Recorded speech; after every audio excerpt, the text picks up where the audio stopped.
All right, let's do it today. Congressman Henry Cuellar's represented Texas's 28th district for 15 years. He's a Democrat who's pro-gun, anti-abortion, and a supporter of the recent border deal that split Democrats. I voted for the emergency supplemental. There are some people that said that, well, we didn't want to do that because it gave President Trump a blank check. Without due respect to those individuals, they're wrong. He also votes with President Trump more than almost any other Democrat.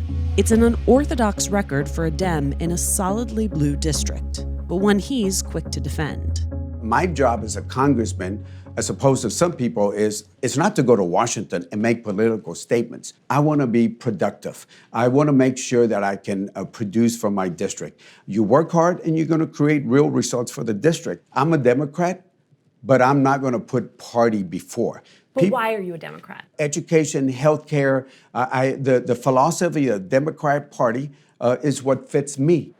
This year, he's up against something that's becoming increasingly normal for moderate Democrats. How are you doing? A challenge from the left. Mi nombre es Jessica Cisneros, estaba hablando con las niñas, les dejé una información con ustedes, estoy corriendo para el Congreso y pues esperamos poder contar con su apoyo. Jessica Cisneros is a 26-year-old immigration lawyer from Laredo. ¿Sabe quién es Henry Cuellar? Sí. Estamos corriendo en contra de él. De veras pienso que pues ya es tiempo para nueva representación. She's primarying Cuellar, and just 5 years ago, she was his intern. I chose Congressman Cuellar's office because I wanted to have a direct impact to the people in my community.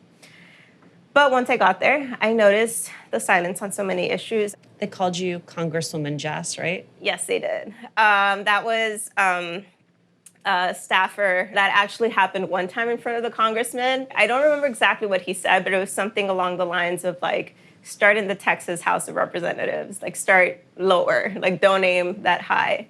She's backed by Justice Democrats, which fueled Alexandria Ocasio-Cortez's upset over Joe Crowley. Cuellar is their top 2020 target. Texas 28 stretches from San Antonio to the border in Laredo and McAllen. About 80% of the district is Latino.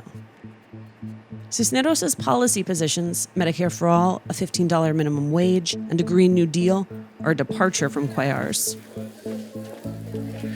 Up to this point, every single door that we've talked to has agreed with what this campaign has to offer. Porque queremos que la gente se sienta de que ellos tienen una voz en esta elección, especialmente porque esto es de lo que se trata esta campaña, right? To bring in especially those people that feel left out, that have felt ignored for the past 14 years since Henry Cuellar has been congressman. Is that where the district is or where you want to see it go? That is where the district is, and that is where we want to go. I think there's this myth that South Texas is very conservative, and that is a myth that people like Cuellar are benefiting from. He's benefiting from it because, I mean, it's been working for the past 12 years. He hasn't had a primary challenger because, again, there's this myth that, South Texas doesn't want those things, and we enjoy the way things are right now. But if you were to ask a neighbor from, around here, like, are you happy that you are struggling to get by? No, of course not. Are you happy that you don't have access to health care? No, of course not. What do you say to someone who says, you seem like a great candidate, why use this enthusiasm, this momentum to run against another Democrat when you could be running against a Republican and switching a seat from red to blue? I was born and raised here, and these are the people that I want to help. And I'm saying that our concerns aren't being addressed by the current representative, that Henry Cuellar isn't representing everyday South Texans. Cisneros has been called the next Ocasio-Cortez, but Cuellar isn't exactly the next Crowley. AOC took her opponent by surprise and taught establishment Democrats like Cuellar that they need to pay attention.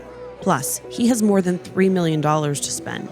Cisneros' long shot campaign currently has less than $150,000, but she thinks she's already making an impact.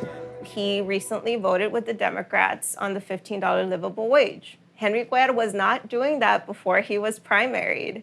And yesterday he did. And I think that's just an example of us putting the pressure on him and finally making him realize, wow, I need to do something because I'm being primaried. Cuellar dismisses that claim. She took credit for the fact that you had voted for that minimum wage hike, the fact that she's in the race. Well, she, if it rains, I hope she gets credit for that too. And it's not the only part of her story he refutes.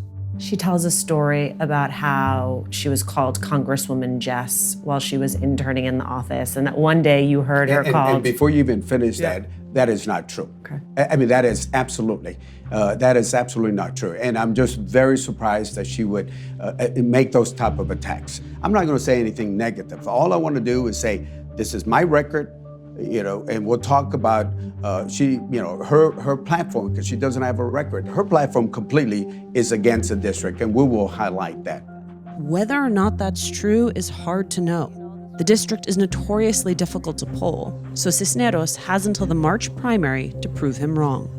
Are you taking her challenge seriously? I got a Republican candidate, and there's other candidates I've run in the past. She's just another candidate that I'm running against. But this race, you win or lose in the primary. With all due respect, thank you for emphasizing her, but she's another candidate, and I take every candidate. She's not the first candidate.